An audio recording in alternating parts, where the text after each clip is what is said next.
Finally मसँग आइसकेको छ भिभोको ब्रान्ड न्यू Y30 जुन चाहिँ लन्च भइसकेको छ नेपालमा। यसको प्राइस के कति छ अनि यो फोन कस्तो छ सबै भन्ने छु। च्यानलमा नयाँ हुनुहुन्छ भने भिडियो लाइक गरी च्यानल सब्स्क्राइब गर्नुहोस्। सो आउनुहोस् सुरु गरौँ हाम्रो भिभो Y30 को अनबक्सिङ। अनि म खोल्दै छु बक्सलाई। सो माथिको बक्स निकाल्दै यहाँ छ केही बक्स। सो बक्समा हेरौँ के छ। सो यहाँ छ केही तपाईको सुरुमा छ सिम इजेक्टर पिन अनि वारेन्टी पेपर्स। अनि त्यसपछि तपाईले फोनमा पाउनुहुन्छ यो सिलिकन केस जुन चाहिँ इनबिल्ट फोनमा पाउनुहुन्छ तपाईले।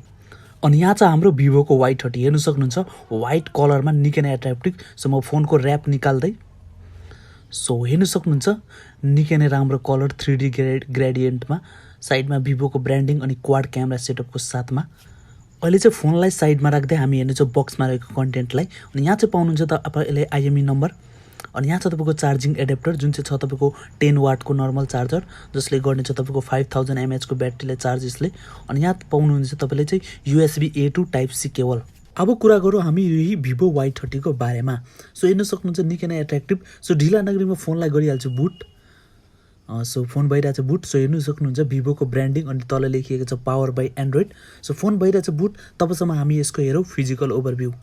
फोनको ब्याक लुक्सको बारेमा कुरा गर्नुपर्दा चाहिँ हेर्नु सक्नुहुन्छ 3D कलरमा निकै नै व्हाइट कलर हो हुन चाहिँ तर 3D लुक्स दिएको छ जसको कारणले चाहिँ फोन तपाईँको बोक्दाखेरि एट्र्याक्टिभ देखिन्छ।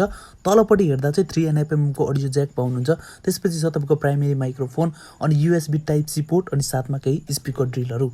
राइट साइडमा दिएको छ तपाईँको पावर की साथमा volume up and down button. अनि लेफ्ट साइडमा दिएको छ सिम ट्रे। सिम ट्रेमा चाहिँ देख्न सक्नुहुन्छ ट्रिपल स्लटको अप्सन दिएको छ। दुईटा न्यानो सिम अनि एउटा SD कार्ड लगाउन सक्नुहुन्छ।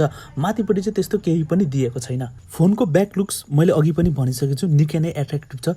3D कलरले गर्दा चाहिँ मलाई पर्सनली निकै नै राम्रो लागेको छ। साथमा तपाईँले क्वाड क्यामेरा पाउनुहुन्छ जुन चाहिँ तपाईँको एउटा 13 मेगापिक्सलको वाइड क्यामेरा अनि अर्को 8 मेगापिक्सलको अल्ट्रा वाइड अनि अर्को छ 2 मेगापिक्सलको म्याक्रो अनि 2 मेगापिक्सलको डेप्थ क्यामेरा अनि तल LED फ्ल्यास छ अनि साइडमा फिङ्गर स्क्यानर दिएको छ। Y30 को डिस्प्लेको कुरा गर्नु हो भने चाहिँ 6.47 इन्चको IPS LCD पाउनुहुन्छ जहाँ चाहिँ रेजुलेसन HD रेजुलेसन दिएको छ। हेर्न सक्नुहुन्छ युनिक डिजाइनमा तपाईँको सानो पन्च होल सेल्फी क्यामेराले गर्दा डिस्प्ले निकै नै लार्ज देखिन्छ।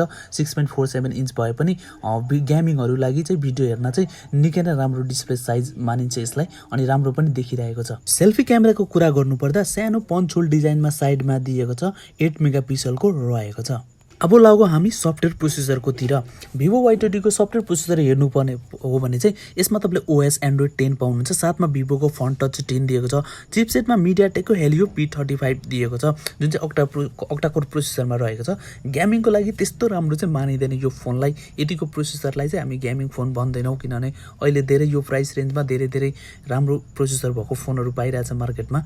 क्यामेरा त मैले अघि पनि भनिसकेँ यसमा तपाईँले डिफ्रेन्ट मोडहरू पाउनुहुन्छ लाइक डेप्थ अनि म्याक्रोहरू अनि अल्ट्रा वाइडहरू डिफ्रेन्ट मोडहरू पाउनुहुन्छ। यदि तपाईँ फोटोग्राफर या फोटो लभर हुनुहुन्छ भने चाहिँ यो फोन तपाईँलाई ठिकै पनि हुनेछ एक तरिकाले। भिभो Y30 को ब्याट्रीको कुरा गर्नु हो भने चाहिँ यसमा चाहिँ 5000 mAh को ब्याट्री छ जुन चाहिँ मलाई पर्सनली निकै नै मनपर्छ 5000 mAh भएको फोनहरू। अब हेरौँ हामी बायोमेट्रिक्सहरू। सो हेर्नु सक्नुहुन्छ फिङ्गर स्क्यानर निकै नै फास्ट छ जस्ट तपाईँको 1 सेकेन्डमै खुलिरहेछ। जस्ट टच गर्दै खुलिरहेछ। हेर्न सक्नुहुन्छ स्क्रिनमा हेर्दै देखिँदैछ होला सबैलाई। सो अब कुरा गरौँ face ID. So face ID चाहिँ अलिक यहाँ चाहिँ डार्क रुम छ। सो अलिक ढिलो खुलिरहेछ किनभने मैले फेस पनि एड मजाले गरेको थिइनँ। सो अलिक डिले भइरहेछ फेस लक चाहिँ खुल्नलाई र पनि फास्ट छ यतिको फेस आइडी। भिभो Y30 को प्राइसको कुरा गर्नु हो भने चाहिँ 464 तपाईँको छ लगभग 25000 छ अनि 4128 को छ तपाईँको 28000 छ। सो यो चाहिँ अहिले नेपालमा रहेको एक्चुअल प्राइस हो। सो भिडियो कस्तो लाग्यो च्यानल सब्स्क्राइब गर्नुहोला भिडियो लाइक गर्नुहोला। हामी भेट्नेछौँ अर्को भिडियोमा।